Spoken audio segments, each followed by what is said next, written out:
Olá, turma. Estamos aqui em mais um Sistema Farias Brito ao vivo. Eu sou a professora Patrícia Nobre. Nós vamos trabalhar a disciplina de História do 5º ano. E hoje a gente vai ver o capítulo 4, Registros Materiais, onde nós vamos trabalhar de forma específica a cultura material. Imagine você daqui a 200 anos. Será que existiria alguma coisa que as pessoas do futuro pudessem lembrar de você? Algo que fizesse lembrar das suas crenças, dos seus valores, dos seus hábitos? É isso mesmo que nós vamos estudar.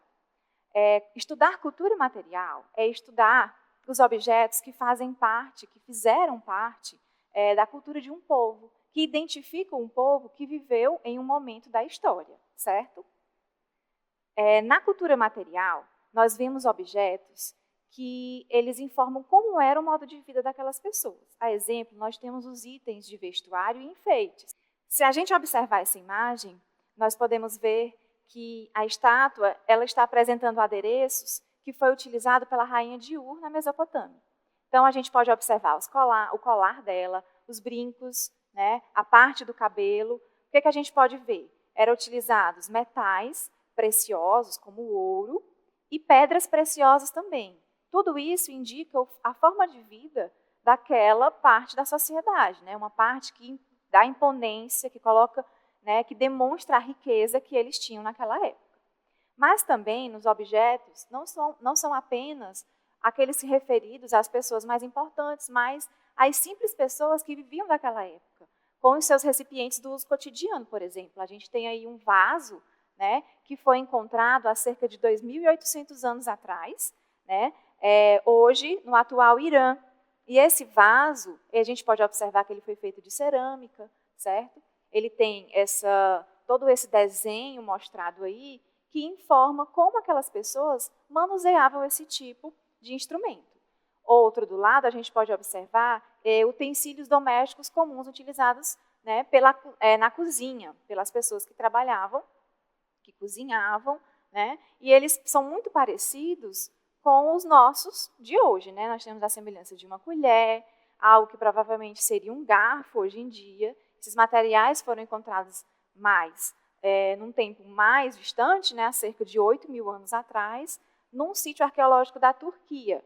E eles eram feitos de ossos. Já temos aqui instrumentos de caça, onde eram feitos, aí a gente pode ver arpões, que eram utilizados talvez para caçar peixes, né, outros animais selvagens. Esse daí já foi encontrado na região da França há cerca de 10.000 anos atrás. Então, todos esses instrumentos, esses utensílios, demonstram características do povo que viveu naquela época, naquela região.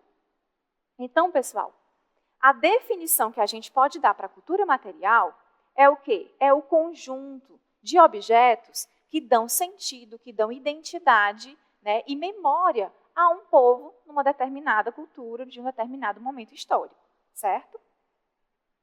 Os elementos simbólicos, eles também entram na cultura material, eles também fazem parte desses objetos. Como exemplo, eu vou citar aí, né, através dessa imagem, a gente pode ver aí uma gata amamentando seus filhotes, e os gatos, eles eram animais simbólicos, né, para os egípcios. Para eles, esses animais, eles eram tão sagrados, tão importantes, que alguns deles foram até mumificados. Eles representavam a fertilidade. Aqui a gente vai ver uma noção, vamos relembrar o que é a mumificação, tá? A mumificação, ela era realizada por pessoas que tinham um poder econômico maior, porque ele tinha um elevado custo. E o que acontecia? As pessoas eram mumificadas porque eles acreditavam que havia vida após a morte. Então, quanto mais preservado aquele corpo fosse, melhor seria para quando ele fosse retornar a ele. E os gatos, eles também eram mumificados, alguns deles, né, na época dos egípcios. Indo para a parte dos objetos da cultura material, a gente pode perceber que as necessidades, elas também inclinavam os povos antigos a fazerem determinadas técnicas melhores. Por exemplo, a necessidade de conforto, de abrigo, de alimento, fazia com que as pessoas desenvolvessem técnicas de construção, de preparo de alimento, de locomoção. tudo isso era pensado para atender a necessidade daquele povo daquela época.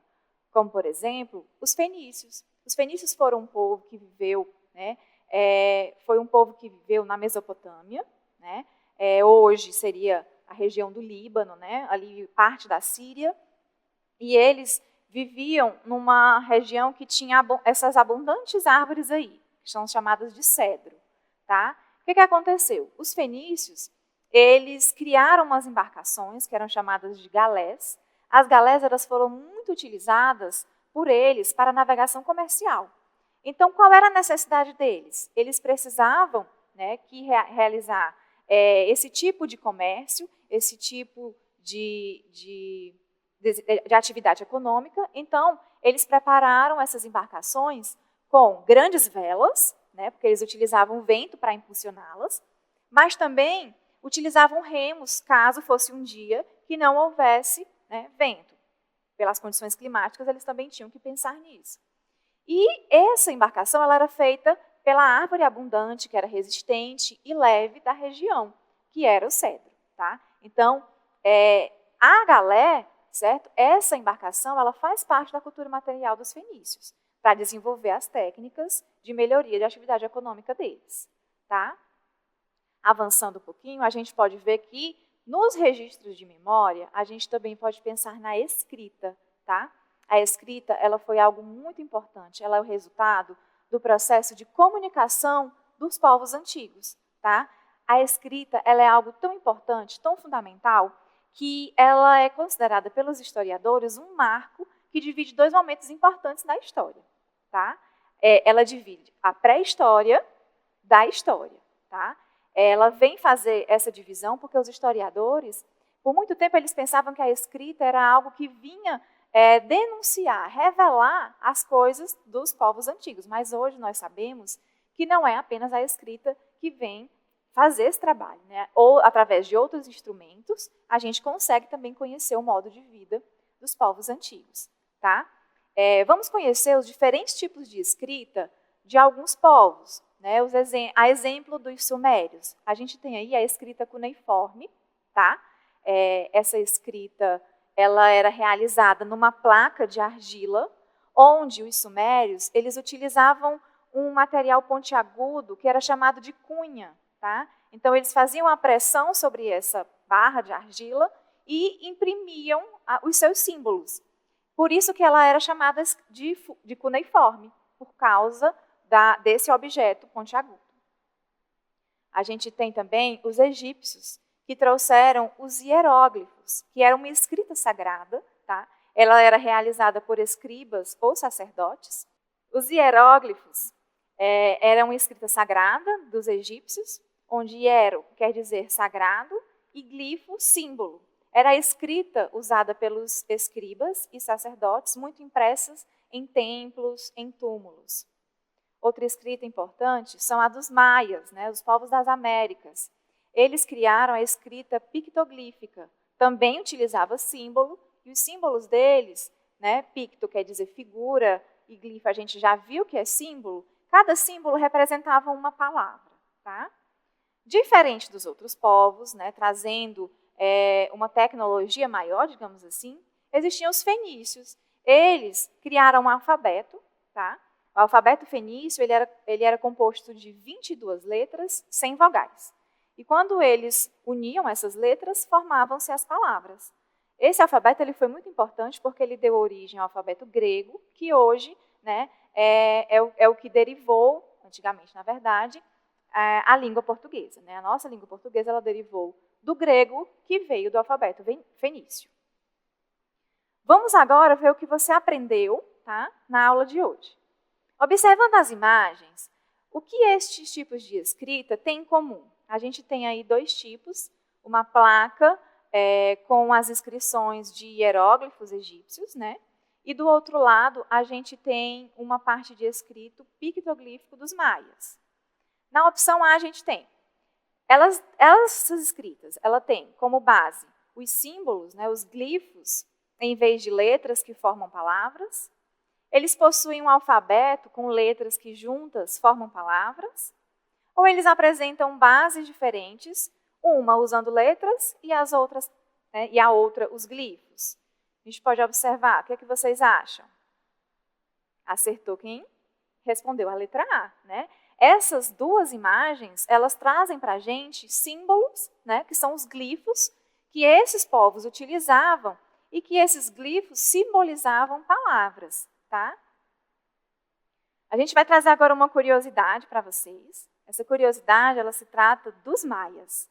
Queria dizer para vocês que os maias, gente, eles foram os primeiros povos a utilizarem o chocolate.